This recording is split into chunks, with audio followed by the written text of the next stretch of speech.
اعوذ باللہ من الشیطان الرجیم بسم اللہ الرحمن الرحیم۔ صعصع بن سوحان نے امیر المؤمنین امام علی المرتضیٰ علیہ السلام سے پوچھا، اے جانشین پیغمبر، دجال کب نکلے گا؟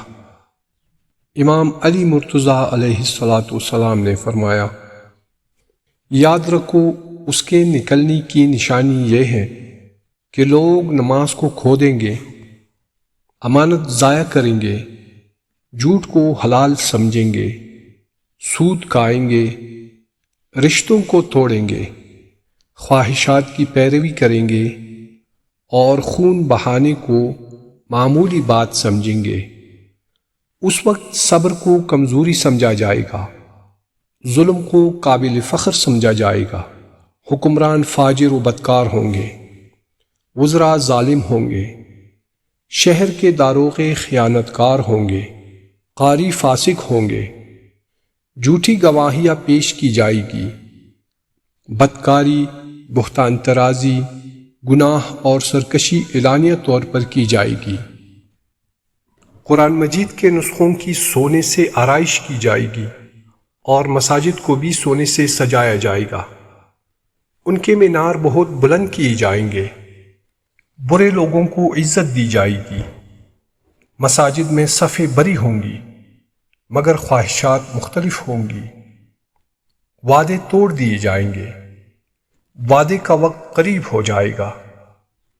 دنیا کی حرص میں عورتیں اپنی شوہروں کے ساتھ مل کر تجارت کرے گی، فاسقوں کی آواز بلند ہوگی اور ان کی باتیں سنی جائے گی۔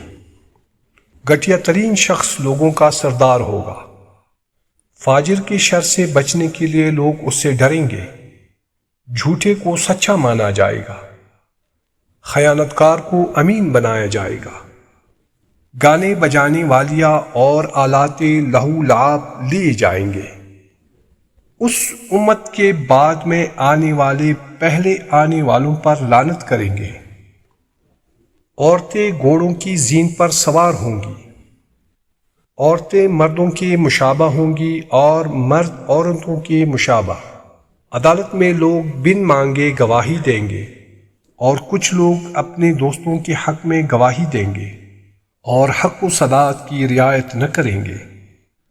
لوگ دینی غرض سے نہیں بلکہ دنیا کے حصول کے لیے علم دین حاصل کریں گے، دنیا کے کام کو آخرت پر ترجیح دیں گے۔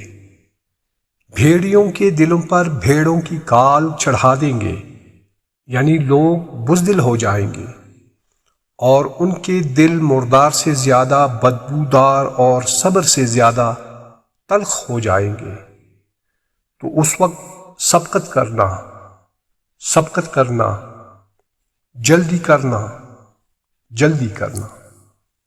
اللہم صلی علی محمد وآل محمد وعجل فرجہ۔